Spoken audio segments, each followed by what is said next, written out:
Suatu hari, kalau perusahaan tempat seseorang bekerja tiba-tiba bangkrut, orang itu pasti bakal dihantam marah, putus asa, sedih, sampai rasa nggak berguna dalam waktu yang bersamaan. Itulah yang dirasakan Chan saat dia terus-menerus mencoba menelepon mantan bosnya dan sama sekali tidak mendapat jawaban.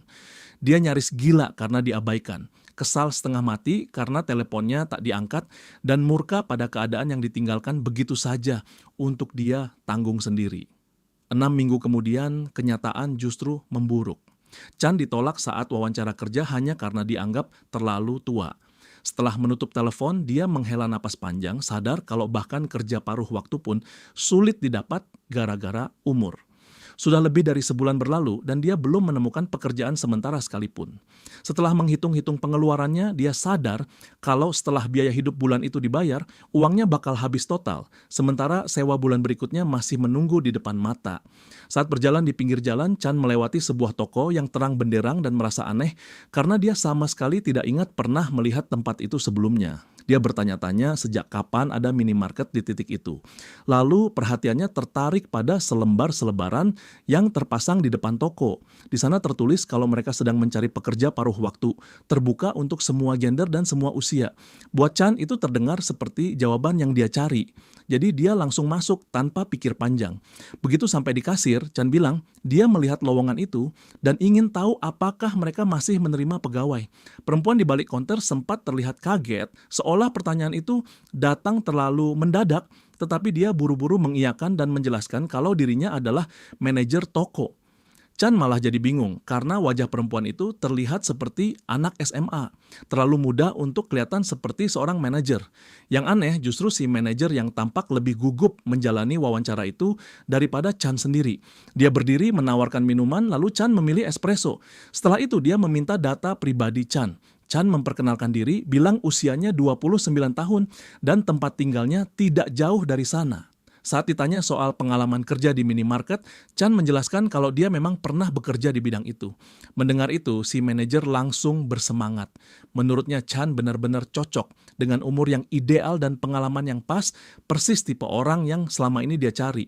Dia bahkan bilang kalau sebenarnya usianya lebih tua dari Chan, lalu bertanya apakah dia boleh bicara dengan cara yang lebih santai. Chan menyetujuinya, walaupun dia tetap merasa perempuan itu terlihat sangat muda.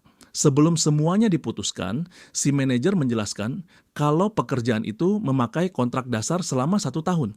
Jam kerjanya adalah shift malam, dari pukul 10 malam sampai 10 pagi. Sedangkan jadwal sisanya akan dia tangani sendiri.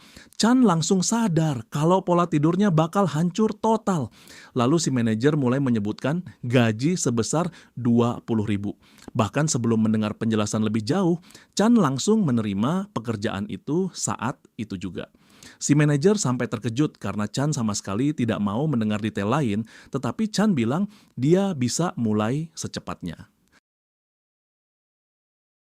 Perempuan itu terlihat sangat senang, mengusulkan agar mereka langsung menandatangani kontrak dan tak lama kemudian menyerahkan seragam kerja agar Chan bisa mulai training di hari yang sama.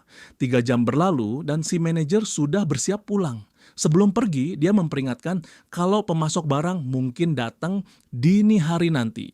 Chan sempat bertanya apakah itu juga jadwal kerjanya, lalu si manajer menjelaskan kalau dia hanya datang pada jam seperti itu kalau ada situasi mendesak. Dia bilang urusan penataan barang akan dia urus sendiri, sedangkan Chan cuma perlu menerima kiriman. Dia juga menekankan kalau sangat penting untuk menangani pelanggan mencurigakan dengan benar. Chan menjawab kalau dia sudah terbiasa berurusan dengan orang-orang mencurigakan, jadi itu tidak akan jadi masalah. Si manajer pun pamit dan mendoakan semoga shift pertamanya lancar. Sambil melambaikan tangan, Chan merasa akhirnya dia akan bisa membayar sewa rumahnya. Dia bahkan mulai menghitung-hitung dalam kepala. Kalau dia bekerja 12 jam sehari, 7 hari seminggu, dengan bayaran mingguan 1 juta, dia bisa mendapat sekitar 6,7 sampai 8,4 juta per bulan. Baru setelah itu Chan sadar kalau 20.000 yang tadi disebut bukan per bulan, melainkan per jam. Kalau dia bertahan setahun penuh, penghasilannya akan setara dengan gaji minimum pegawai senior di perusahaan besar. Bahkan 1 bulan saja sudah cukup untuk menutup semua kebutuhannya. Buat Chan ini terlihat seperti kesempatan emas, jadi dia memutuskan apapun yang terjadi, dia harus bertahan di pekerjaan ini. Tepat saat itu, pelanggan pertama masuk ke toko. Chan menyambutnya dengan normal, tetapi langsung membeku ketika melihat wajah pria itu. Kepala pelanggan itu adalah kepala Chi Huahua. Chan berdiri kaku di tempat, benar-benar tak percaya dengan apa yang dilihatnya. Pelanggan itu dengan nada jengkel menuntut agar Chan segera menunjukkan letak sikat gigi sambil mengomel karena jawabannya terlalu lama.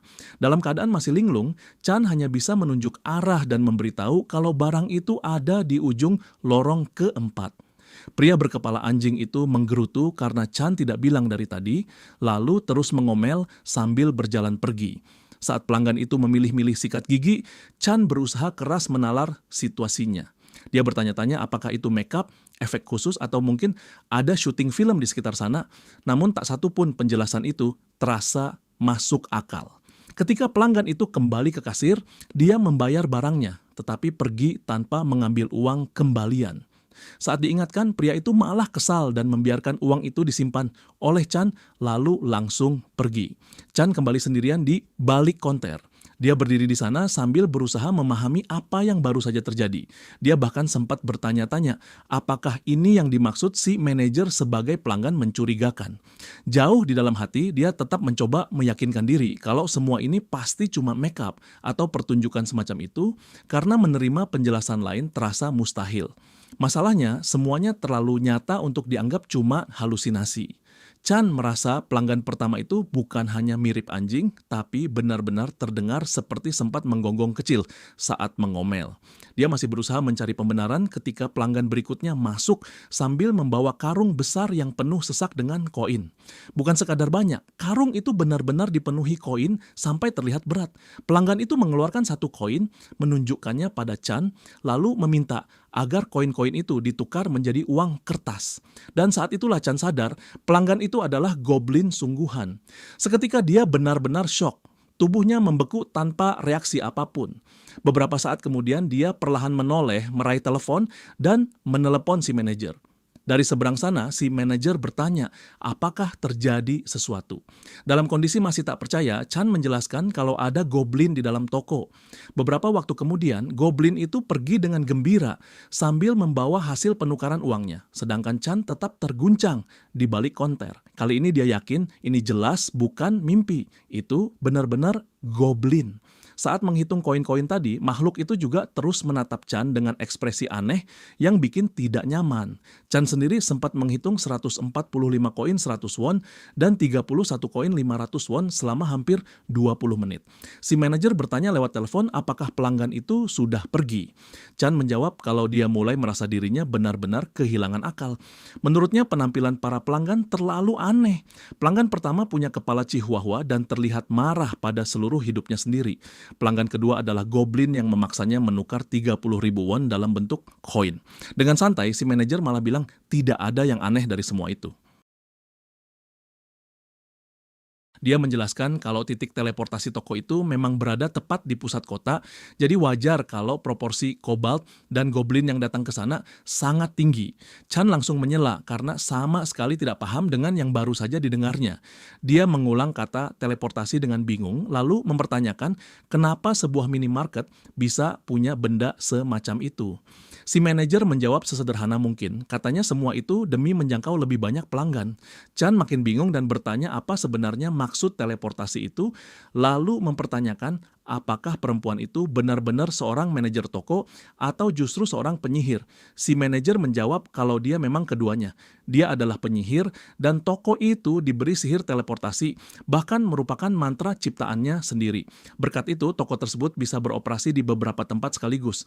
Mendengar itu, Chan benar-benar terdiam. Dia perlahan berjalan ke pintu toko, sementara si manajer bilang kalau semua detailnya akan dia jelaskan besok. Begitu pintu dibuka, Chan langsung tercengang total. Di luar sana, berbagai ras berjalan lalu lalang. Yang dia lihat bukan cuma goblin atau cobalt, ada malaikat, makhluk buas, orc, minotaur, zombie, bahkan robot yang berjalan santai di jalanan. Chan sampai tak mampu berkata-kata. Si manajer lalu berkomentar kalau ekspresinya benar-benar seperti orang dari dunia lain dan akan lucu. Kalau itu ternyata memang benar. Chan perlahan menutup pintu lagi lalu mengakui kalau mungkin memang begitu. Di tempat asalnya tidak ada spesies berbeda, apalagi sihir. Si manajer terlihat bingung mencoba mencerna pengakuan itu, tiba-tiba terdengar gedoran keras di pintu kaca toko. Dia bertanya suara apa itu. Di sisi lain pintu berdiri seorang gadis yang sangat mengerikan, menatap masuk dari balik kaca sampai membuat Chan ngeri. Gadis itu terus mengetuk selama beberapa saat. Namun tak lama kemudian semuanya terlihat normal lagi dan pelanggan yang sama sudah masuk ke toko dengan tenang sambil berbelanja seperti biasa. Si manajer menduga Chan mungkin benar-benar terseret ke dunia itu walaupun dia sendiri tidak tahu bagaimana hal itu bisa terjadi. Sementara dia bicara, Chan justru bersembunyi dari pelanggan itu karena terlalu curiga untuk bersikap normal.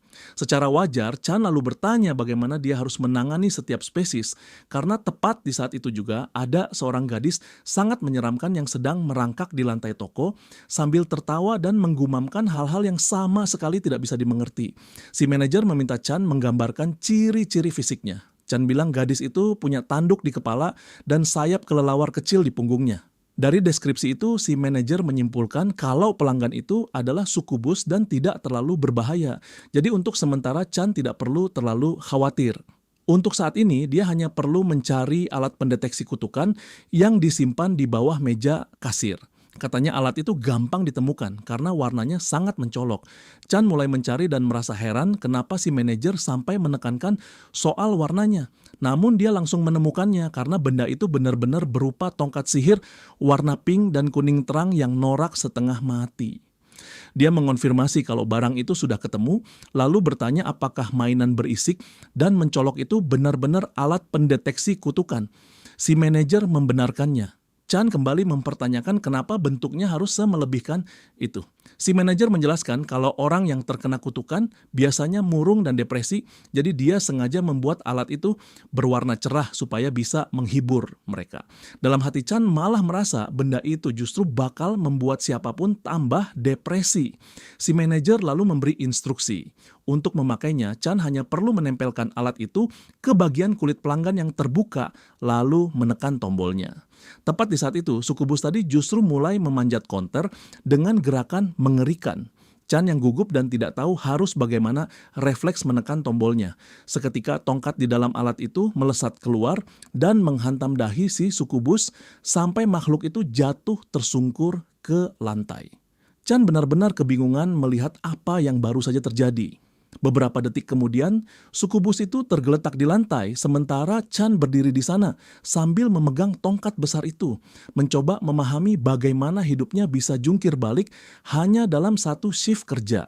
Setelah benturan itu, alat pendeteksi tadi rupanya bekerja sendiri. Batangnya menarik masuk kembali ke dalam tongkat, lalu hati kecil di ujungnya mulai bersinar. Chan pelan-pelan menenangkan diri dan dengan hati-hati mendekati sukubus untuk memastikan keadaannya. Makhluk itu benar-benar pingsan tak bergerak di lantai. Hal pertama yang terlintas di kepala Chan adalah kemungkinan kalau dia baru saja membunuh pelanggan. Dia buru-buru menelepon si manajer, lalu si manajer bertanya apakah pelanggan itu terkena alat pendeteksi. Chan menjawab kalau iya, bahkan lebih dari sekadar kena sedikit. Namun si manajer menjelaskan kalau semuanya baik-baik saja. Alat itu memang bekerja dengan cara seperti itu. Setelah itu si manajer bertanya apa hasil deteksinya. Chan bilang ujung alat itu bercahaya ungu, violet yang sangat pekat. Si manajer segera menyuruhnya mengambil obat penawar kutukan dari rak di atas bagian permen karet dengan nama obat rindu rumah. Chan hanya perlu memasukkan 2 pil ke dalam mulut pelanggan dan efeknya akan muncul seketika. Tak lama kemudian sukubus itu siuman. Chan masih takut padanya, jadi dia memilih mengamati dari kejauhan sebelum mendekat.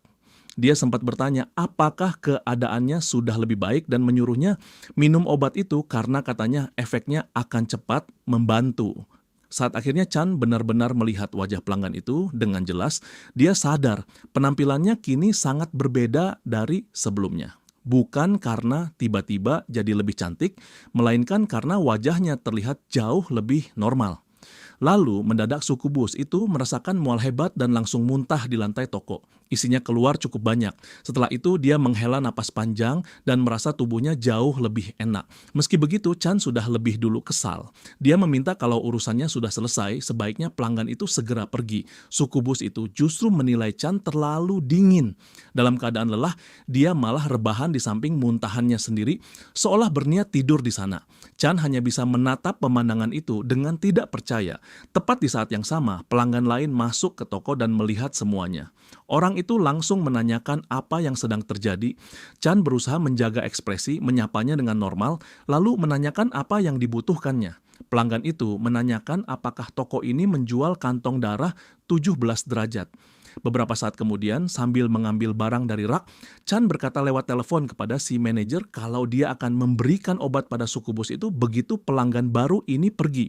Si manajer menjelaskan kalau sayangnya toko mereka hanya menjual kantong darah 15 derajat ke bawah, bukan yang 17. Dia lalu bertanya, apakah pelanggan yang sedang mencarinya itu vampir? Dari penampilannya, Chan merasa kemungkinan besar memang begitu. Si manajer pun mulai menjelaskan bahwa vampir berumur sangat panjang dan wajah mereka selalu awet muda. Jadi mereka biasanya rutin memperbarui identitas. Kadang-kadang mereka menunjukkan kartu identitas kedaluarsa yang memiliki cap X, biasanya pada saat mereka sudah cukup umur. Dia juga mengingatkan kalau toko itu memiliki alarm sihir, jadi Chan sebaiknya memeriksa kartu identitas pelanggan tersebut. Beberapa saat kemudian, si vampir datang ke kasir dengan keranjang penuh barang.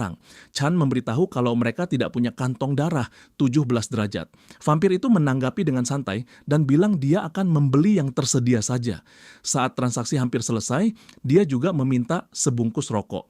Chan bertanya mereknya dan vampir itu justru terlihat bingung, menunjuk ke beberapa arah sebelum memilih satu secara acak. Sejak saat itu, Chan mulai curiga. Mereka saling menatap dan si vampir kelihatan gelisah. Chan lalu meminta kartu identitas untuk memastikan usianya.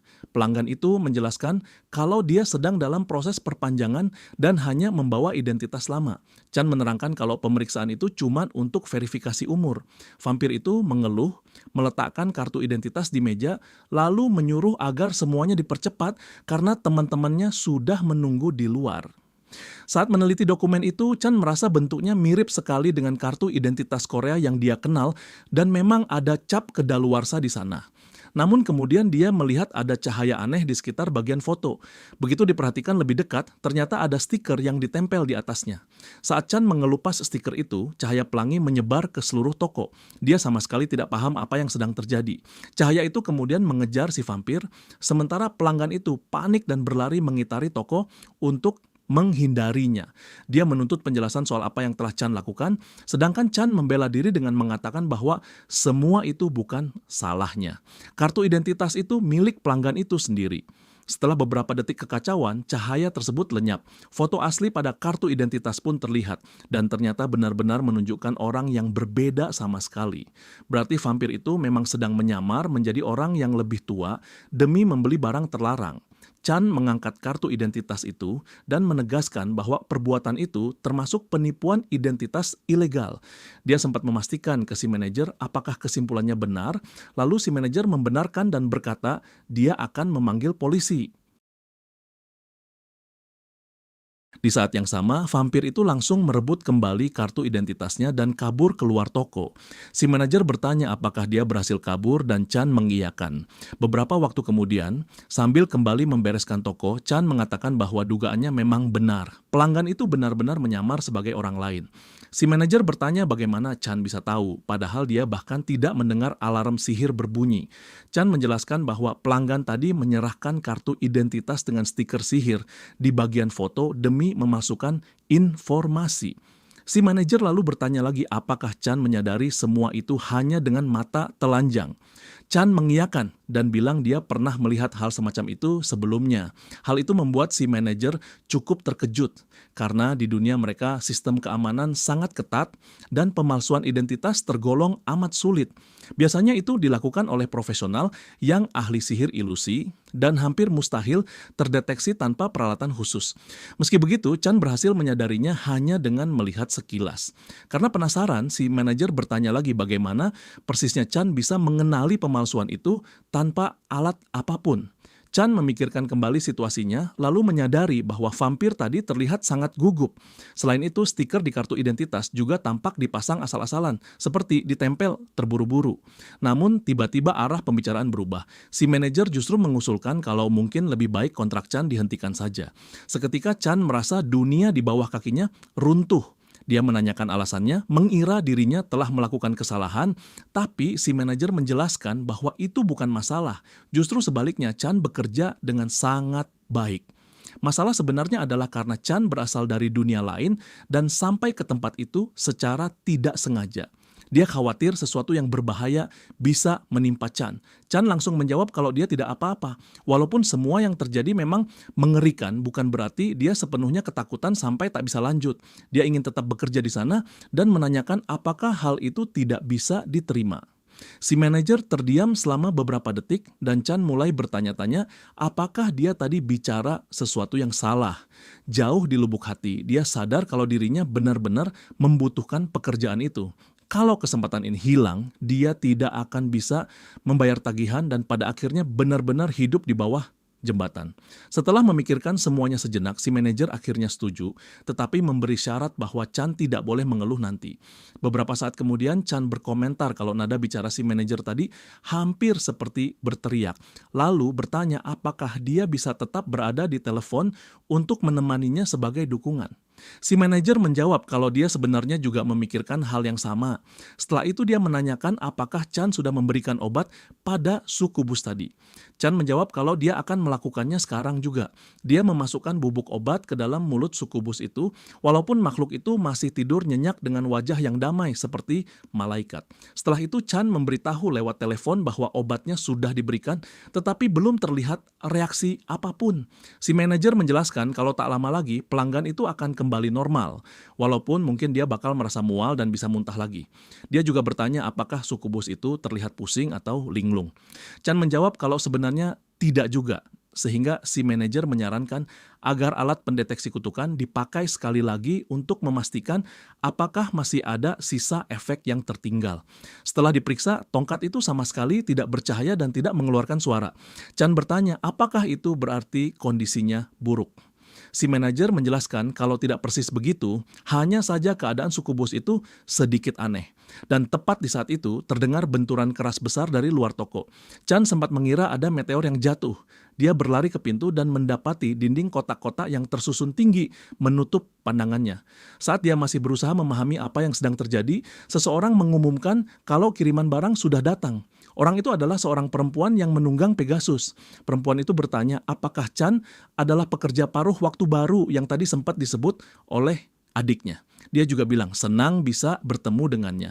Chan meminta waktu sebentar lalu berkata ke si manajer lewat telepon kalau ada seseorang yang datang sambil menunggang Pegasus dan membawa gunungan kotak, lalu menanyakan apakah itu yang dimaksud sebagai logistik tadi. Si manajer membenarkan. Namanya Yunha, dan dialah yang bertanggung jawab atas pengiriman hari itu. Yunha lalu memperkenalkan diri dengan lebih formal, dan setelah urusan perkenalan selesai, dia meminta Chan menepi.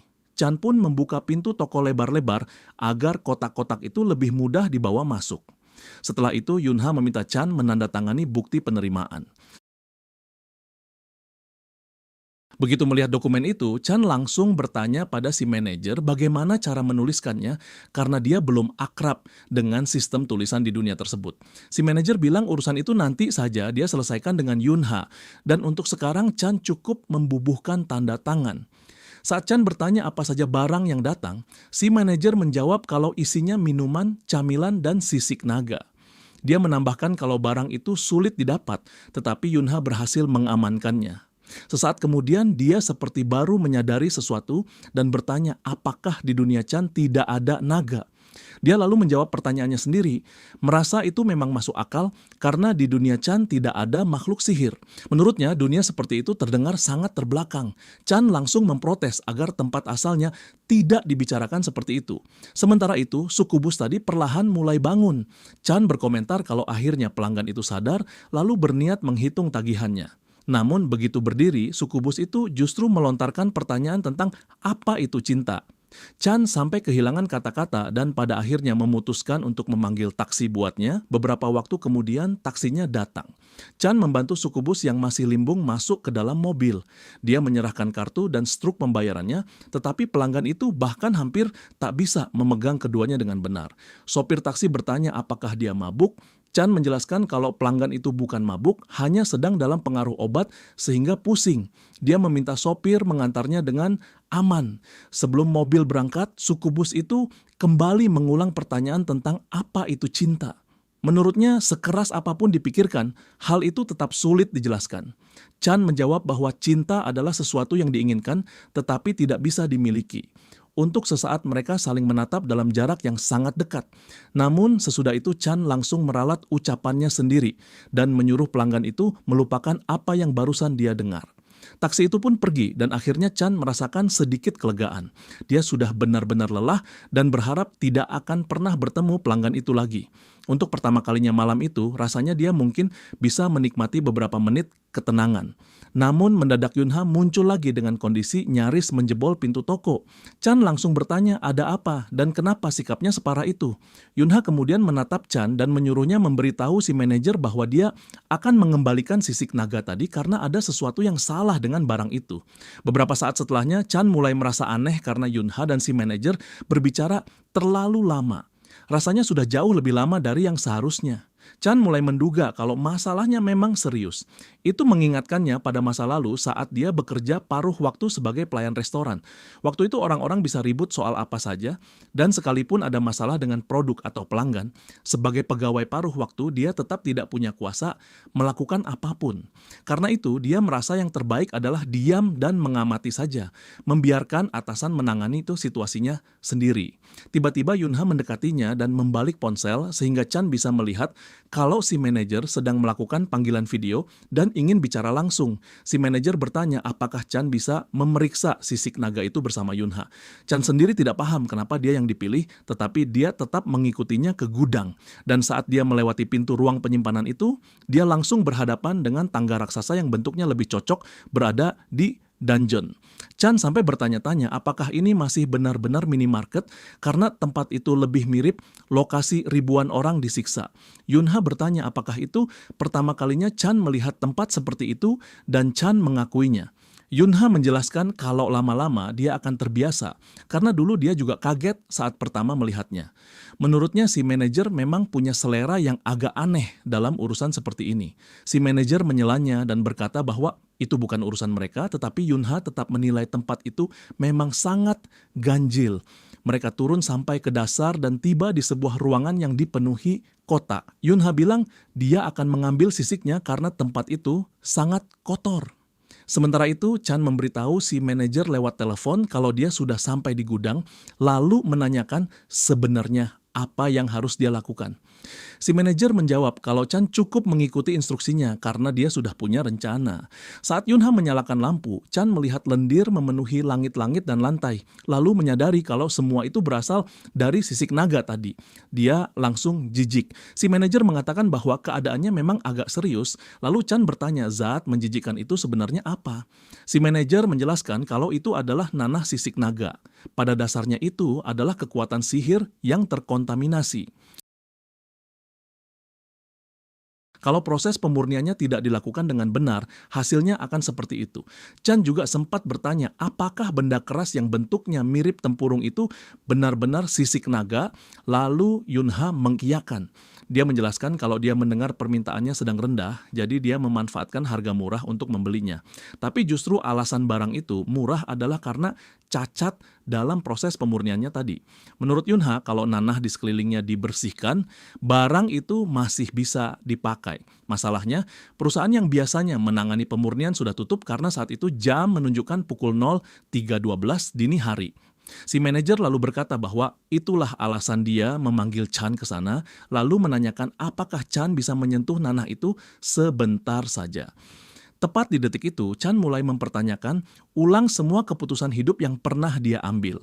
Yunha menyendok sedikit lendir itu dan menyuruh Chan menyentuhnya, sementara si manajer terus meyakinkan kalau tidak akan terjadi apa-apa. Meski begitu, Chan takut tertular penyakit aneh sampai akhirnya si manajer menawarkan bonus 100.000 won jika dia mau menyentuhnya. Pada akhirnya uang menang dan Chan pun setuju dalam keadaan gemetar setengah mati. Dia mendekat, tetapi setiap kali berusaha menyentuh, lendir itu justru menjauh. Dia mencoba lagi dan nanah itu terus mundur seakan hidup. Chan bertanya apakah benda itu punya kehendak sendiri. Si manajer menjelaskan kalau itu bukan makhluk hidup, hanya gumpalan energi sihir. Yunha juga berkomentar bahwa lendir itu benar-benar tampak seperti sedang menghindari Chan, tetapi dia menyuruh Chan mengabaikan hal itu dan tetap menyentuhnya. Chan menarik napas dalam-dalam lalu menempelkan tangannya ke lendir itu sekaligus. Di saat yang sama, cahaya sihir memenuhi ruangan dan membuat semua orang tertegun. Nanah itu langsung termurnikan di tempat. Yunha bilang semuanya terjadi persis seperti dugaan adiknya, tetapi si manajer memintanya tenang dan mengatakan kalau masih terlalu cepat untuk bersorak. Dia lalu menyuruh Chan menempelkan tongkat pendeteksi kutukan ke lendir yang sudah murni itu. Begitu dilakukan, tidak ada reaksi apapun. Si manajer langsung menilai itu kabar bagus karena berarti proses pemurniannya berhasil sempurna. Karena alat itu tidak bereaksi, si manajer berkata bahwa dugaannya memang benar. Menurutnya Chan memiliki konstitusi anti-sihir. Yunha menyederhanakannya dengan mengatakan bahwa sihir memang tidak bekerja pada tubuh Chan. Si manajer lalu bilang dia ingin membicarakan hal ini lebih serius dan bertanya apakah Chan masih ingat tes yang mereka lakukan sebelumnya ketika tubuhnya sempat mengeluarkan suara aneh. Menurutnya hanya ada dua kemungkinan yang bisa menyebabkan hal seperti itu. Kemungkinan pertama adalah seseorang benar-benar tidak memiliki energi sihir sama sekali yang di dunia itu justru sangat berbahaya. Namun karena Chan berasal dari dunia lain, kemungkinan itu terasa kecil. Maka tersisa kemungkinan kedua, yaitu tubuh Chan memiliki daya tahan alami terhadap sihir. Itulah sebabnya si manajer sengaja memintanya memeriksa sisik naga tadi. Dia berjanji akan menjelaskan semuanya lebih rinci setelah mereka kembali ke toko. Sementara itu Chan benar-benar tersesat dalam semua kejadian yang menimpanya. Rasanya seperti dilempar masuk ke novel fantasi, lalu tiba-tiba diberitahu kalau dia mungkin bukan orang biasa. Di saat seperti itu, Yunha mendekatinya dan menekan kedua tangan di dekat tubuh Chan dengan kekuatan besar sampai dinding di belakang mereka retak. Yunha lalu meminta bantuan, menanyakan apakah Chan bisa menolong untuk memurnikan sisik-sisik naga itu. Chan kebingungan dan menanyakan apakah dia serius, apa dia benar-benar harus memurnikan semuanya sendirian. Yunha mengiyakan dan bilang dia percaya Chan punya potensi. Dari layar panggilan video, si manajer juga ikut memanggil perhatian Chan dengan ekspresi yang jelas-jelas memohon bantuan. Tatapan dua orang itu membuat penolakan terasa mustahil. Chan mulai merasa dia benar-benar sudah terjebak dalam masalah besar. Meski begitu, akhirnya dia bersedia dengan syarat mereka membimbingnya langkah demi langkah. Si manajer langsung berterima kasih dan menjelaskan kalau caranya sebenarnya sederhana. Yunha menambahkan bahwa Chan tinggal memasukkan lengannya ke lubang yang penuh nanah itu. Detik itu juga Chan langsung menyesali keputusannya. Dia bilang dia tidak mau lanjut karena itu terlihat terlalu berbahaya. Yunha terus meyakinkan bahwa tidak akan terjadi apa-apa, tetapi Chan tetap bersikeras kalau dia tidak punya keberanian. Lalu si manajer turun tangan lagi dan menawarkan bonus yang jauh lebih menggiurkan kalau Chan benar-benar memasukkan lengannya ke sana. Mendadak Chan mendapat dorongan motivasi yang luar biasa. Dari dekat, lendir itu tampak jauh lebih menjijikan, tetapi dia teringat pada uang yang sangat dia butuhkan. Dengan pikiran yang sepenuhnya didorong oleh bonus, Chan menusukkan lengannya lurus ke dalam nanah itu. Tetapi kedalamannya ternyata jauh melebihi bayangannya. Yunha segera bertanya apakah dia baik-baik saja. Chan menjawab iya karena dia sama sekali tidak merasakan sakit walaupun dia merasa seperti ada sesuatu yang menarik lengannya makin ke dalam. Mendengar itu Yunha langsung memutuskan untuk menariknya keluar. Dan ketika tarikan itu terjadi, cahaya pemurnian mulai muncul. Semua nanah yang ikut terangkat langsung lenyap di tempat, termurnikan sepenuhnya.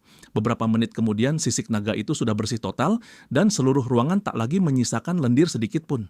Chan berusaha menenangkan diri lalu berkomentar bahwa semua ini terlalu kacau untuk ukuran hari pertama kerja. Tepat pada saat itu Yunha sadar kalau posisi Chan nyaris menindih tubuhnya gara-gara tarikan tadi lalu menyuruhnya cepat menjauh.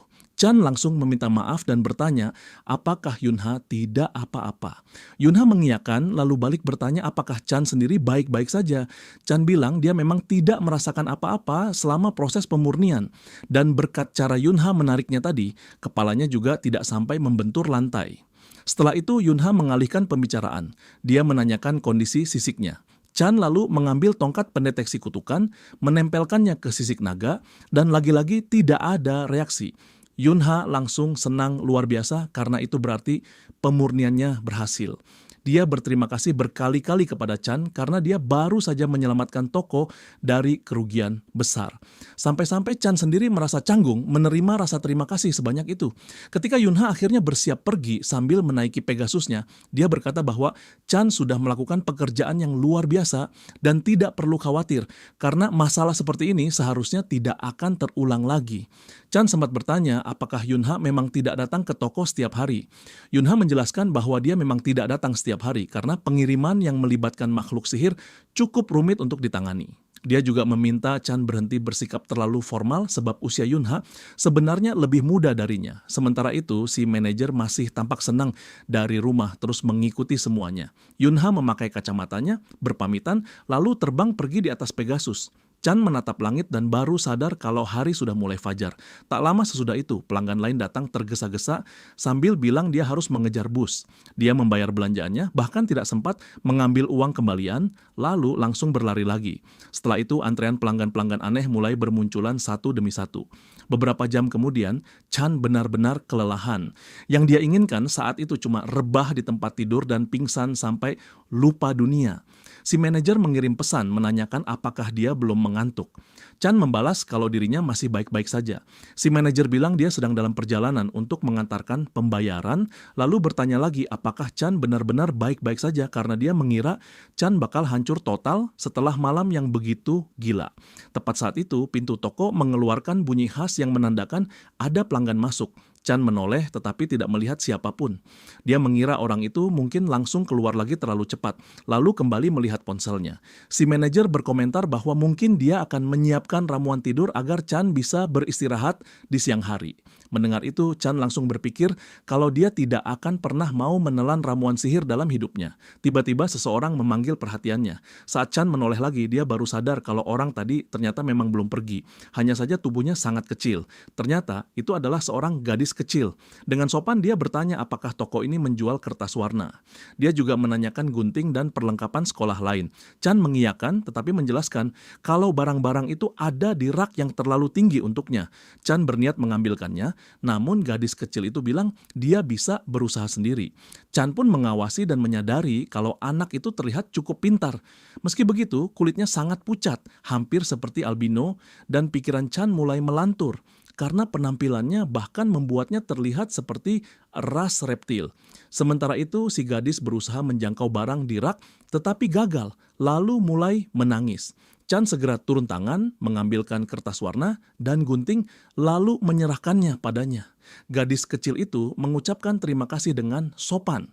Namun di kepala Chan, kecurigaan soal kemungkinan gadis itu berasal dari ras reptil masih belum hilang. Dia bahkan sempat membayangkan kalau anak itu tiba-tiba menyemburkan napas naga di dalam toko, seluruh tempat ini mungkin bisa hancur. Namun kemudian gadis kecil itu melihat label harga dan bilang dia tidak bisa membeli gunting karena uangnya hanya 5.000 won dan jumlah itu tidak cukup untuk membayar semuanya. Chan mengatakan kalau dia hanya kurang 100 won dan menawarkan untuk menutupi selisihnya. Gadis kecil itu menolak menjelaskan bahwa ibunya selalu mengajarkan agar dia tidak menerima uang dari orang asing. Chan lalu bertanya sebenarnya bahan-bahan itu mau dipakai untuk apa? Gadis itu menjelaskan bahwa hari ibu akan segera datang dan dia ingin menyiapkan hadiah. Dia belajar tentang hari itu di taman kanak-kanak dan karena dirinya selalu menerima hadiah saat hari anak, menurutnya sudah sewajarnya dia juga memberi hadiah untuk ibunya. Mendengar penjelasan itu, Chan benar-benar tersentuh oleh sikap gadis kecil tersebut. Dia lalu menyarankan agar anak itu membuat origami saja daripada harus memotong kertas, tetapi gadis itu justru bilang bahwa itulah masalahnya. dan Chan sendiri sama sekali belum mengerti maksud dari ucapan itu. Gadis kecil itu lalu memperlihatkan cakar-cakar mungil di tangannya. Dia menjelaskan kalau tenaganya dipakai sedikit lebih kuat saja, kertasnya malah bakal sobek tanpa sengaja. Chan langsung paham. Dalam hati dia merasa dengan tangan seperti itu bukan cuma kertas yang gampang robek. Membuat origami jelas hampir mustahil buat anak itu. Masalahnya, sekalipun dia menawarkan membayar guntingnya, besar kemungkinan gadis kecil itu juga tidak akan mau menerimanya. Ditambah lagi, hadiah itu harus jadi kejutan untuk ibunya, jadi situasinya makin rumit. Beberapa saat kemudian Chan mendapat ide. Dia bilang kalau guntingnya bisa dipinjamkan. Lalu dia mengambil selembar kertas bergambar bunga dan menjelaskan bahwa gadis kecil itu bisa memotong gambar-gambar itu, lalu menempelkannya ke kertas warna. Mendengar itu, gadis kecil tersebut langsung berterima kasih dengan sangat antusias. Saat anak itu mulai membuat hadiahnya, Chan hanya mengawasi dalam diam. Tanpa sadar, urusan itu mulai terasa penting juga buat dirinya. Dia sempat berpikir mungkin sebaiknya dia keluar sebentar dan membiarkan anak itu menyelesaikannya sendiri. Tapi di sisi lain, rasanya juga tidak benar membiarkan seorang anak kecil sendirian di dalam toko selama itu. Kemungkinan besar rumah anak itu ada di sekitar sana. Pada saat yang sama, Chan teringat kalau si manajer bisa datang kapan saja, lalu dia mulai membayangkan reaksi apa yang bakal ditunjukkan nanti. Tiba-tiba gadis kecil itu berlari ke sebuah rak, mengambil sebatang coklat, lalu bertanya berapa harganya. Chan menjawab kalau harganya 2001, lalu balik bertanya apakah dia benar-benar mau membelinya.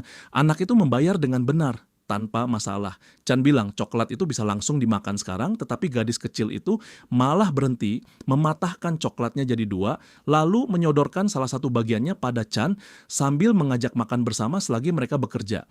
Chan menolak halus. Menurutnya coklat itu milik si gadis, jadi sebaiknya dia saja yang menyimpan bagian yang lebih besar.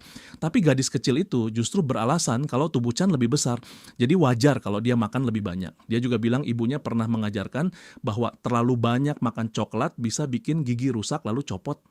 Chan sempat memikirkan giginya sendiri beberapa detik.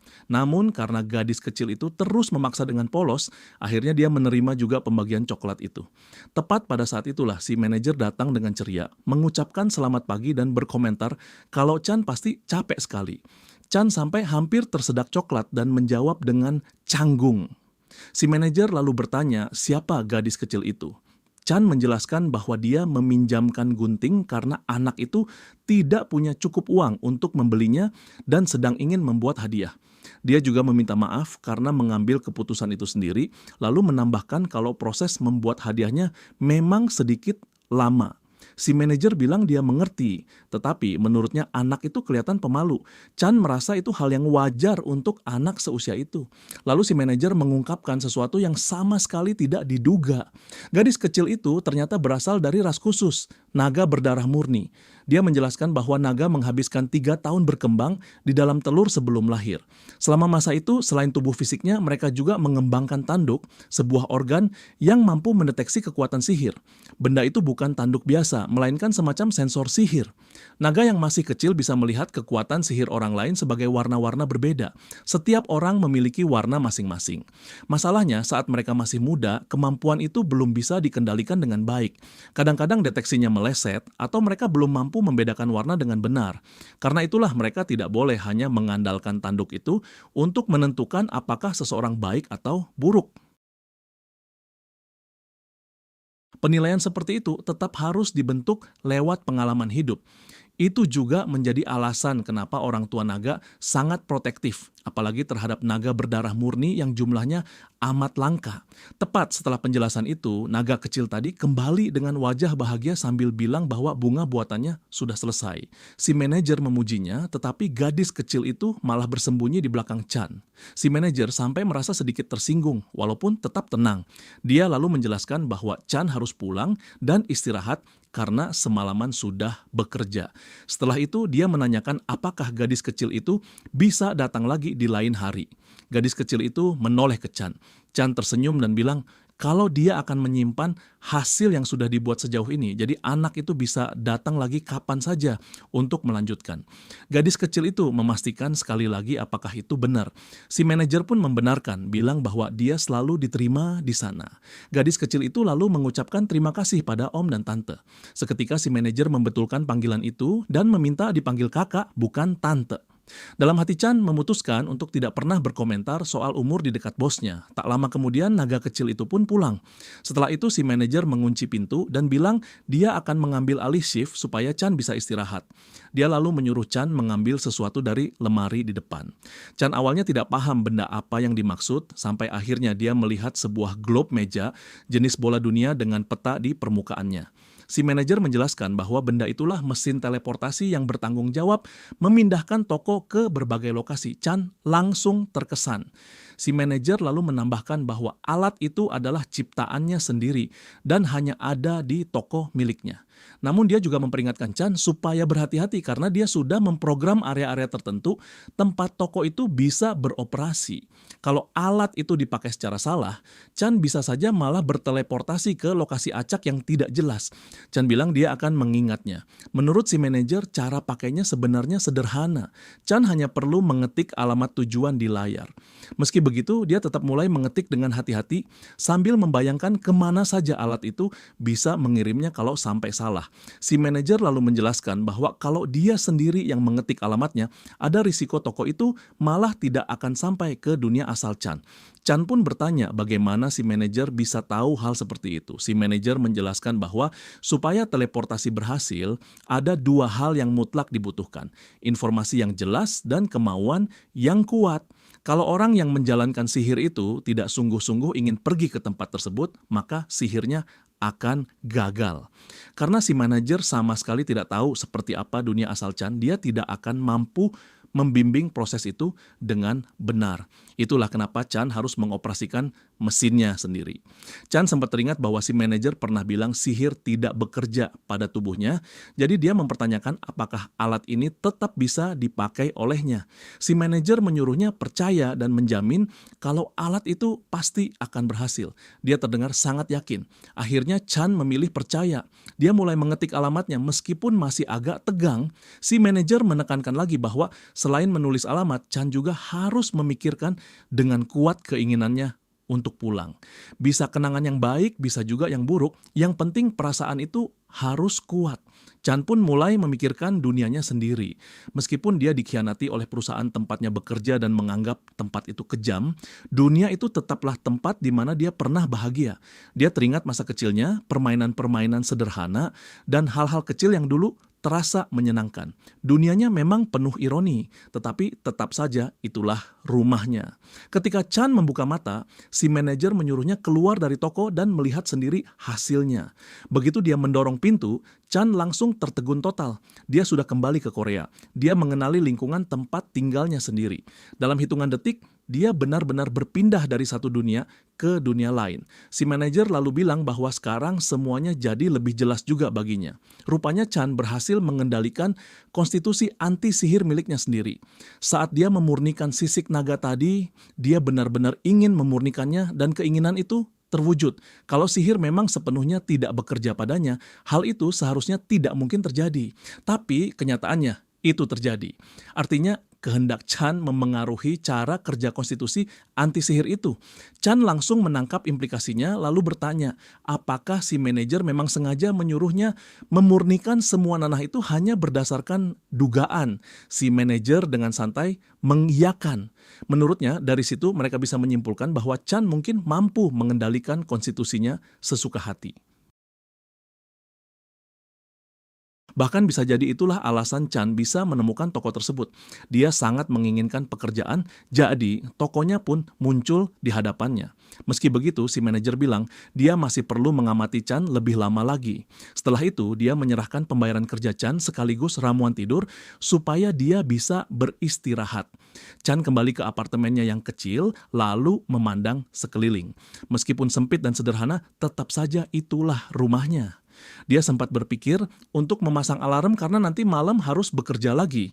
Tetapi kemudian dia teringat pada ramuan tidur tadi. Dia mengakui dalam hati kalau bosnya memang perhatian. Walaupun begitu, dia masih bertanya-tanya apakah ramuan buatan si manajer benar-benar bisa dipercaya. Kemungkinan besar iya, tapi kalau tidurnya terlalu lelap, dia takut justru tidak mendengar alarm. Karena itu, dia hanya meneteskan 1 tetes saja. Pada detik berikutnya, dia sudah terbangun lagi di malam hari, tepat saat alarm berbunyi. Chan langsung sadar kalau ramuan itu benar-benar sangat ampuh. Dia meregangkan tubuh lalu berjalan menuju toko sambil berkata dalam hati bahwa tidurnya sangat nyenyak. Di perjalanan, Chan sempat bertanya-tanya apakah toko itu benar-benar akan ada di sana. Namun saat dia sampai, tokonya berdiri di tempat yang sama seperti sebelumnya. Sekarang dia benar-benar yakin itu semua bukan mimpi. Yang tidak dia mengerti hanyalah kenapa cuma dirinya yang bisa melihat toko tersebut. Begitu melangkah masuk, dia langsung melihat seorang pelanggan botak berkepala mengilap sedang berdebat dengan si manajer. Pria itu berusaha menawar harga lewat botol minuman kosong, seolah kalau botolnya dikembalikan maka dia berhak dapat diskon. Si manajer kelihatan sudah hampir habis sabar. Elf botak itu bahkan bilang dia bisa minum cepat-cepat di tempat lalu menyerahkan botol kosongnya sesudah itu. Dalam hati Chan sangat berharap semua ini masih mimpi. Si manajer menegaskan bahwa minum di dalam minimarket itu ilegal, jadi pelanggan itu harus membayar dan keluar membawa minumannya. Elf itu mengeluh merasa aturan itu aneh, lalu mempertanyakan kenapa minum di tempat yang menjual alkohol justru dianggap ilegal. Saat itulah Chan ikut turun tangan. Dia menjelaskan bahwa menurut hukum, minimarket termasuk kategori restoran, jadi minum di dalam tidak diperbolehkan. Bahkan minum tepat di luar toko juga tetap tidak boleh. Cara yang benar adalah membeli lalu meminumnya di rumah. Si manajer tampak terkejut dan bertanya sejak kapan Chan datang. Chan bilang dia baru saja sampai. Elf itu malah mulai mempersoalkan kenapa Chan ikut campur. Chan membalas bahwa dia bekerja di sana. Elf botak tersebut lalu menuduh Chan tidak menghormati pelanggan hanya karena dia seorang elf. Dia bahkan mengklaim sedang didiskriminasi oleh 2 manusia. Sesudah itu, dia tiba-tiba menjatuhkan diri ke lantai dan mulai berteriak-teriak seolah dirinya korban rasisme. Chan berusaha menenangkan situasi dan meminta dia berhenti karena tindakan seperti itu berbahaya. Namun, si manajer yang sudah benar-benar lelah langsung menekan tombol panggil polisi. Beberapa waktu kemudian polisi datang dan elf botak itu pun dibawa pergi. Salah satu polisi yang menangani kasus itu ternyata juga seorang elf.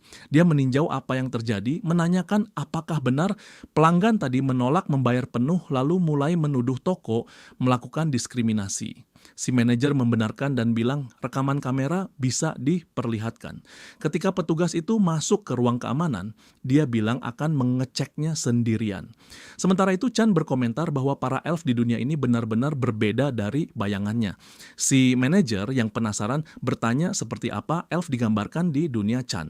Chan menjelaskan bahwa di dunianya elf selalu digambarkan cantik, agung, dan penuh sihir. Sejak dulu dia membayangkan mereka sebagai makhluk yang mulia dan elegan, tetapi setelah melihat yang barusan, gambaran itu agak terguncang. Si manajer menjawab bahwa dulunya mereka memang seperti itu, setidaknya sebelum perang. Lalu dia mulai menjelaskan latar belakangnya. Puluhan tahun lalu, dunia itu mengalami kemajuan ilmiah besar-besaran. Berbagai artefak dan teknologi diciptakan, membuat hidup jauh lebih praktis untuk banyak ras. Manusia memimpin kemajuan itu. Banyak spesies menerima perubahan tersebut karena kehidupan mereka jadi lebih nyaman berkat sains. Namun, untuk mempertahankan gaya hidup baru itu, kota-kota dan pabrik-pabrik terus berkembang, yang pada akhirnya merusak sebagian besar alam. Para elf yang sejak dulu hidup selaras dengan alam, tidak bisa menerima hal itu. Buat mereka, kehancuran alam sama saja dengan kehancuran rumah mereka sendiri. Sebagai ras yang sangat terikat dengan lingkungan, mereka tidak mungkin diam saja menyaksikan semuanya hancur. Karena itulah mereka mulai memberontak, menyerang pabrik, dan menyabotase kota. Ras-ras lain terpaksa memilih pihak, mendukung manusia dan kemajuan ilmiah, atau berdiri bersama elf demi menjaga alam. Pada akhirnya, sebagian besar berpihak pada manusia. Meski begitu, jumlah elf banyak dan kekuatan mereka besar, jadi perang itu berlangsung sangat lama. Setelah bertahun-tahun konflik, manusia dan elf akhirnya berdamai. Namun harga yang harus dibayar sangat besar. Populasi di kedua pihak menyusut drastis. Setelah perang berakhir, para elf yang selamat menghadapi diskriminasi berat. Memang belakangan ini keadaan sudah jauh membaik, tetapi diskriminasi itu masih tetap ada. Si manajer menambahkan bahwa bahkan polisi elf tadi kemungkinan besar harus bekerja sangat keras untuk bisa mencapai posisinya. Karena itu dia menyarankan Chan agar memperlakukan pelanggan elf dengan baik. Chan sempat bertanya apakah orang seperti pria botak tadi juga tetap harus diperlakukan baik. Si manajer langsung menjawab tidak. Menurutnya orang kasar tidak layak diberi perlakuan khusus. Kalau mereka berteriak atau tidak sopan, Chan boleh mengusir mereka tanpa ragu. Chan lalu berkomentar bahwa ini sudah waktunya si manajer pulang dan istirahat, karena dia juga sudah bekerja terlalu banyak. Si manajer menjawab bahwa dia akan pergi begitu petugas selesai memeriksa semuanya. Tak lama kemudian petugas itu kembali dan bilang rekamannya sudah selesai ditinjau. Si manajer pun bilang dia juga akan berangkat, lalu menanyakan apakah mereka bisa bicara sebentar di jalan. Keduanya pergi bersama, meninggalkan Chan sendirian menjaga toko. Sebelum berangkat, si manajer mengingatkan bahwa kalau terjadi apa-apa, Chan bisa langsung menghubunginya. Petugas polisi itu juga mengucapkan terima kasih atas kerja sama mereka. Chan menjawab dengan sopan. Setelah benar-benar sendirian, dia menumpukan kepala di atas konter dan menyadari kalau dirinya sudah kelelahan luar biasa. Hari kerja kedua bahkan baru saja dimulai, tetapi dia sudah merasa harus cepat beradaptasi dengan pekerjaan baru ini. Tepat saat itu bel pintu berbunyi menandakan pelanggan lain masuk. Ternyata pelanggan itu adalah pria berkepala Chihuahua yang langsung bertanya kenapa Chan menundukkan kepala, seolah tidak berniat melayaninya. Dalam hati Chan merasa pelanggan lain yang juga ingin sekali dia usir baru saja datang lagi. Meski begitu, dia tetap menegakkan tubuh dan bertanya apakah orang itu sedang mencari barang tertentu.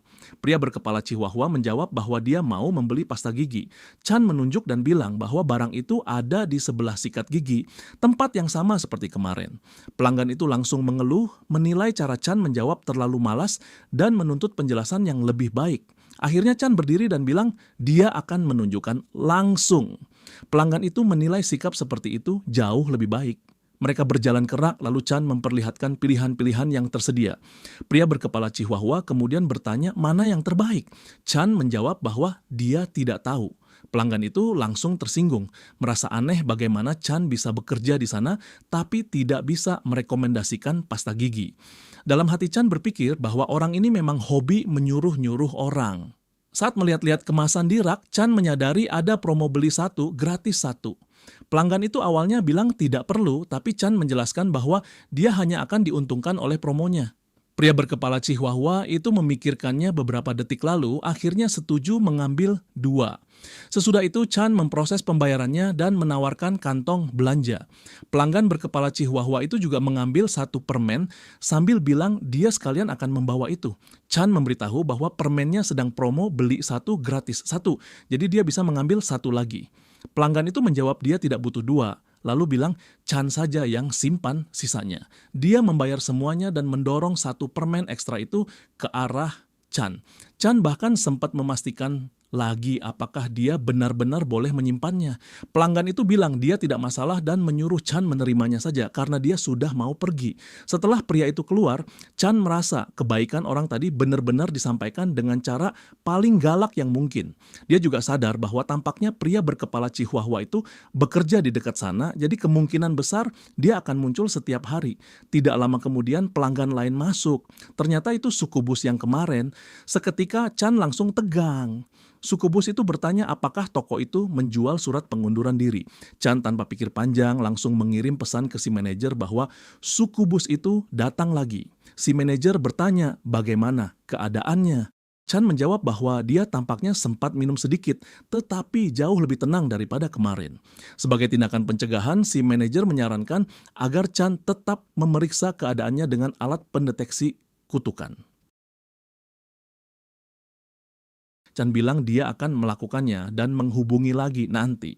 Namun di dalam hati dia sebenarnya ketakutan setengah mati kalau makhluk itu kembali hilang kendali. Meski begitu, dia teringat bonus, teringat uang, menarik napas panjang, lalu memberanikan diri mendekat. Dengan sopan, dia menjelaskan bahwa demi bisa tetap berada di toko, kondisinya perlu diperiksa dulu.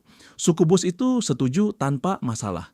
Chan berterima kasih, tetapi pada saat itu, suku bus tersebut justru mulai membicarakan kejadian kemarin. Wajahnya tampak sangat malu dan dia meminta maaf.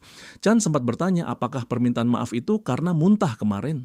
Suku bus itu malah jadi makin malu dan memohon agar hal itu tidak diungkit lagi. Dia lalu menjelaskan bahwa waktu itu dirinya memang bukan sedang dalam kondisi normal karena terlalu banyak minum. Walaupun itu tetap tidak bisa dijadikan pembenaran. Dia bilang dia sangat stres karena pekerjaan. Chan pun bertanya pekerjaan seperti apa yang bisa membuat seseorang hancur sampai begitu. Suku bus itu menjawab bahwa dia bekerja di perusahaan farmasi dan terlibat dalam proyek ramuan cinta. Chan sempat bertanya bukankah hal seperti itu biasanya dikerjakan penyihir, tetapi dia menjelaskan bahwa kalau urusannya ramuan cinta, suku bus justru yang paling ahli. Ras mereka memang punya bakat alami dalam memikat dan menggoda. Banyak dari mereka bekerja di perusahaan farmasi atau sebagai psikiater, memberi saran untuk urusan romantis. Itu masuk akal karena ras mereka sangat erat dengan konsep cinta. Masalahnya, dia sendiri justru bekerja sangat buruk. Setelah itu dia kembali meminta maaf atas kekacauan yang dia sebabkan sebelumnya. Dari situ Chan mulai sadar bahwa suku bus di dunia ini ternyata tidak seperti bayangannya. Karena penasaran, dia bertanya kenapa suku bus itu ingin mengundurkan diri, padahal pekerjaannya seolah memang cocok dengan rasnya. Suku bus itu menjawab bahwa dirinya belum pernah berkencan sama sekali sepanjang hidupnya. Dia sama sekali belum pernah punya hubungan apapun. Dia tidak tahu apa itu cinta. Dia tidak cukup memahami makna cinta untuk bisa menciptakan ramuan yang mewakilinya. Chan sampai tercengang menyadari bahwa dia sedang berhadapan dengan seorang suku bus yang belum pernah memiliki pengalaman romantis. Perempuan itu menjelaskan bahwa selama ini dia selalu terlalu fokus belajar hingga akhirnya hidupnya sangat menyendiri. Karena tidak memahami cinta, dia merasa dirinya tidak punya kemampuan untuk membuat ramuan cinta. Dia memang sempat bertanya apa itu cinta, tetapi dia sendiri juga sadar bahwa hal seperti itu tidak mudah dijelaskan dengan kata-kata. Menurutnya, pekerjaan itu sudah tidak cocok lagi untuk dirinya dan dia benar-benar berniat mengundurkan diri. Chan bisa melihat kalau itu masalah yang besar. Dia mencoba menyemangatinya dengan berkata bahwa semua orang memang akan kesulitan saat memulai pekerjaan baru. Mungkin dia sebaiknya menganggap semua ini sebagai pengalaman, bukan kegagalan. Suku bus itu kemudian mengaku jujur bahwa alasan dia datang ke sana adalah karena dia teringat ucapan Chan di dalam taksi kemarin. Chan waktu itu bilang bahwa cinta adalah sesuatu yang diinginkan tetapi tidak bisa dimiliki. Chan langsung membela diri dan bilang bahwa dia hanya mengucapkannya asal. Tapi suku bus itu justru bangkit berdiri dan bilang bahwa kalimat itu benar-benar membekas baginya. Biasanya semua orang mengatakan cinta itu indah, membahagiakan atau menyakitkan. Jawaban Chan terasa berbeda, lebih rumit, lebih kompleks. Dia belum pernah mendengar penjelasan seperti itu sebelumnya. Karena itulah dia langsung bertanya, apa arti cinta menurut Chan? Chan sendiri sempat sedikit terhipnotis oleh auranya. Namun akhirnya dia mengakui bahwa dirinya pun tidak terlalu paham soal cinta. Sejujurnya dia juga belum pernah berkencan. Suku bus itu bertanya kenapa bisa begitu. Chan menjawab bahwa masalahnya mungkin sudah tertulis jelas di wajahnya sendiri. Menurutnya dia pasti terlihat seperti orang yang membosankan. Mereka berdua pun terdiam beberapa detik. Chan memalingkan wajah sambil berpikir bahwa dia hanya ingin pelanggan itu cepat pulang supaya dia tidak perlu terus tersiksa membahas topik ini. Tapi tidak lama setelah itu, suku bus tersebut sudah mengeluarkan buku catatan kecil dan pulpen siap menuliskan semua perkataan Chan. Suku bus itu membuka bukunya dan bilang bahwa dia akan melakukan wawancara kecil dengan Chan. Dia meyakinkan bahwa semua yang dibicarakan di sana akan tetap menjadi rahasia di antara mereka berdua, lalu meminta Chan menjawab pertanyaannya saja. Dalam hati Chan merasa dirinya adalah orang yang paling tidak cocok untuk hal seperti ini. Dia sudah 29 tahun dan belum pernah berkencan sekalipun. Meski begitu, dia mencoba mengalihkan pembicaraan dengan bertanya kenapa, daripada mewawancarai orang lain, suku bus itu tidak mencoba menjalani hubungan sendiri. Dia mengakui bahwa pertanyaan itu agak memalukan untuk diucapkan, tapi menurutnya perempuan itu tinggal bertemu seseorang saja kalau memang belum pernah punya pengalaman. Sukubus itu menjawab bahwa sebenarnya dia memang punya kesempatan-kesempatan seperti itu, tetapi dia selalu lari karena merasa takut. Dia belajar mati-matian demi masuk ke perusahaan tempat dia bekerja sekarang. Dalam semua buku dan percakapan yang pernah dia dengar, cinta selalu disebut sesuatu yang indah. Tapi anehnya tidak ada seorang pun yang bisa benar-benar menjelaskan apa itu cinta. Setiap orang merasakannya dengan cara berbeda dan hal itulah yang membuatnya takut. Dia khawatir cinta ternyata berbeda dari bayangannya dan dirinya akan kecewa. Dia sendiri mengakui bahwa itu terdengar aneh. Seorang sukubus justru takut pada cinta. Chan bilang itu tidak aneh. Orang biasanya memang takut pada hal yang tidak bisa dilihat atau dipahami.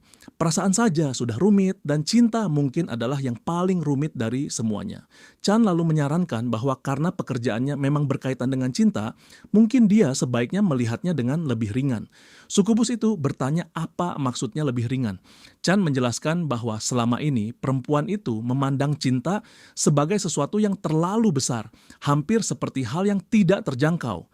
Padahal mungkin cinta tidak seperti itu. Walaupun Chan belum pernah pacaran, dia punya teman dekat yang sudah menikah. Saat teman itu mulai berpacaran, semuanya terasa baru, menyenangkan, penuh kecemasan sekaligus antusiasme. Tapi setelah menikah, mulai muncul pertengkaran, konflik, dan berbagai masalah. Temannya sendiri pernah mengaku bahwa kadang-kadang dia menyesal sudah menikah karena semuanya berubah. Sukubus itu menilai mungkin temannya dan istrinya memang sangat berbeda. Chan setuju, lalu menambahkan bahwa temannya tampak lebih menyukai fase ketika semuanya masih serba baru. Dari mengamati orang-orang di sekitarnya, Chan merasa bahwa cinta itu berubah tergantung keadaan. Kalau cinta benar-benar sesuatu yang mutlak dan tidak berubah, maka seharusnya dia tidak akan bergeser sebanyak itu. Menurut Chan, cinta terbentuk dari berbagai emosi yang bercampur menjadi satu. Karena itulah dia merasa sukubus itu sebaiknya tidak memikulnya terlalu berat. Namun Chan juga mengingatkan bahwa cinta bisa berbahaya. Sukubus itu lalu bertanya bagaimana maksudnya. Chan menjelaskan bahwa setidaknya ada dua jenis situasi rumit. Yang pertama adalah cinta sepihak. Ketika satu orang mencintai dalam-dalam sementara pihak lain sama sekali tidak merasakan hal yang sama. Yang kedua adalah obsesi, seperti orang yang menumbuhkan perasaan kuat pada seseorang yang bahkan nyaris tidak mengenal keberadaannya. Chan menegaskan bahwa bahaya terbesar justru bukan untuk target perasaan itu, melainkan untuk orang yang mencintai sendirian, karena orang itulah yang bisa terluka sangat dalam. Menurut Chan, jenis cinta memang banyak, tetapi idealnya cinta itu harus saling berbalas. Kalau tidak saling dibalas, mungkin itu bahkan tidak layak disebut cinta. Dia menyarankan agar sukubus itu berhati-hati terhadap hal seperti itu. Sementara Chan berbicara, sukubus tersebut menulis semuanya dengan serius. Setelah itu dia berkomentar bahwa mungkin dirinya memang tidak akan sanggup menjalani hubungan seperti itu karena dia menganggap dirinya sendiri cukup merepotkan sebagai pribadi. Chan tidak setuju.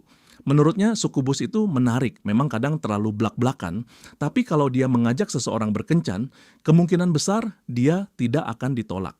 Begitu sadar apa yang baru saja dikatakannya, Chan langsung minta maaf lagi sambil mengingatkan bahwa perempuan itu tetaplah pelanggan. Sukubus itu bilang dia tidak tersinggung, malah menurutnya lucu menerima nasihat cinta dari seseorang yang belum pernah berkencan dan sepanjang hidupnya selalu lajang. Ucapan itu sedikit melukai harga diri Chan, tetapi dia menahannya lalu bertanya, apakah sukubus itu tidak seharusnya segera berangkat kerja? Perempuan itu memeriksa waktu dan bilang kalau busnya sebentar lagi datang. Sebelum pergi, dia mengucapkan terima kasih dengan tulus atas percakapan mereka. Chan membalas bahwa dia hanya berharap dirinya benar-benar membantu. Lalu dia memberikan coklat yang tadi dia terima dari pelanggan sebelumnya. Katanya, itu supaya suasana hati si sukubus sedikit lebih ringan. Mungkin harinya akan terasa kurang menekan. Sukubus itu menerima coklat tersebut, lalu berterima kasih lagi. Sebelum benar-benar pergi, dia bertanya apakah nanti dia boleh datang lagi untuk ngobrol kalau itu tidak merepotkan. Beberapa waktu kemudian, saat si manajer datang pagi hari, dia langsung bertanya apakah Chan benar-benar bilang tidak masalah kalau sukubus itu datang lagi. Dia memperingatkan Chan agar berhati-hati karena beberapa ras memang mudah sekali mengembangkan obsesi. Chan bertanya apakah itu memang seberbahaya itu. Si manajer membenarkan dan bilang kalau Chan tidak hati-hati, dia bisa terjebak dalam masalah besar. Dia menyuruh Chan agar lain kali lebih waspada. Sesudah itu si manajer juga berkomentar bahwa naga kecil kemarin belum muncul lagi hari itu. Chan bilang dia tahu, tetapi menurutnya anak itu mungkin masih sibuk menyelesaikan hadiah untuk ibunya. Tepat pada saat itu, seseorang yang sedang mengendarai sepeda di depan toko tiba-tiba jatuh tersungkur ke tanah. Suaranya sangat keras, logam menghantam permukaan dengan bunyi tajam, sampai semua orang langsung berlari melihat apa yang terjadi. Si manajer segera khawatir dan menanyakan apakah orang itu baik-baik saja. Saat mereka mendekat, barulah terlihat bahwa yang jatuh ternyata seorang robot. Si manajer lalu menanyakan apakah mekanik robot itu tidak apa-apa, dan dia menjawab semuanya baik-baik saja sambil berterima kasih atas perhatian mereka. Meski begitu, si manajer tetap bersikeras karena suara jatuhnya tadi benar-benar keras. Lalu dia menanyakan sekali lagi apakah robot itu sungguh baik-baik saja. Robot itu meminta maaf karena bunyi jatuhnya terlalu besar dan kembali berterima kasih atas bantuan mereka. Si manajer lalu bertanya apa penyebabnya. Robot itu menjelaskan bahwa semuanya terjadi tiba-tiba karena pedal sepedanya mendadak macet. Di saat itulah Chan langsung paham. Dia melihat bahwa rantai sepedanya terlepas dari tempatnya. Si manajer dan robot itu tampak belum benar-benar mengerti.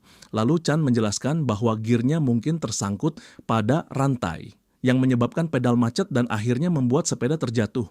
Setelah itu Chan jongkok, memasang kembali rantainya, mengatur semuanya dengan hati-hati, lalu bilang bahwa sekarang sudah beres. Si manajer dan robot itu langsung terkesan melihat keterampilannya. Si manajer sampai berkomentar kalau Chan benar-benar hebat, sementara robot itu berkali-kali berterima kasih atas pertolongan tersebut. Si manajer juga menambahkan bahwa Chan ternyata cukup berbakat dalam hal seperti itu. Chan yang sudah mulai salah tingkah menjelaskan bahwa dia cuma tahu cara memperbaikinya karena waktu kecil sering sekali naik sepeda. Robot itu yang sangat berterima kasih lalu menyerahkan sebuah kartu nama pada Chan dan bilang bahwa kalau suatu hari Chan butuh jasanya, dia tinggal menghubungi dan semua itu akan digratiskan. Robot itu mengkhususkan diri dalam membasmi makhluk-makhluk mengerikan dan menjamin layanannya sangat bagus. Meski begitu, Chan bilang dia tidak membutuhkannya. Namun robot itu tetap bersikeras karena dia benar-benar sangat berutang budi. Setelah itu robot tersebut melambaikan tangan dan mengayuh sepedanya pergi. Si manajer menyuruhnya berkendara dengan aman, lalu berkata pada Chan bahwa dia juga sebaiknya segera pulang dan istirahat. Karena besok akan jadi hari yang berat. Besok adalah hari Jumat. Kalau Chan tidak istirahat dengan benar, dia bisa benar-benar tewas saat bekerja. Chan merasa si manajer benar. Buat orang yang kerja di minimarket, Jumat memang hari paling mengerikan. Jumat adalah hari paling gila dalam seminggu ketika semua orang memutuskan melampiaskan stres dari 5 hari terakhir dan biasanya mereka melampiaskannya dengan alkohol. Karena itulah toko berubah jadi kacau dan perilaku pelanggan juga jadi jauh berbeda. Di dalam toko sudah ada seseorang yang memegang soju, ada pria yang duduk di lantai sambil makan keripik dan minum, ada yang bertingkah seperti Elvis Presley sambil bernyanyi keras, bahkan ada sosok bersayap besar yang menari di tengah toko.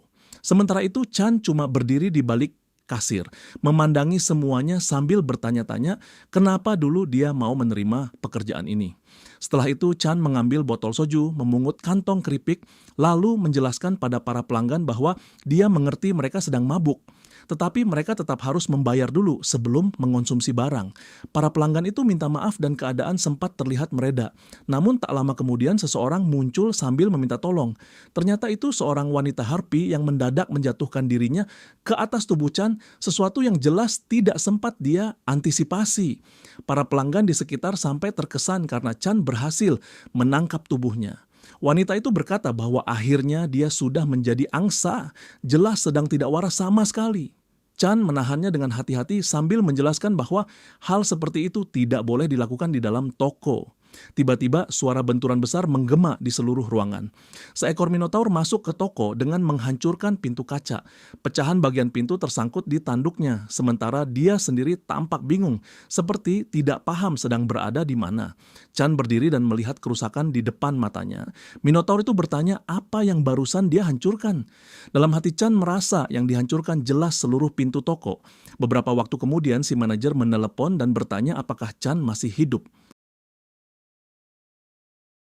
Chan hampir memohon minta tolong dan meminta si manajer menyelamatkannya, tetapi si manajer justru membalas bahwa dia sendiri bahkan tidak sanggup berdiri lagi.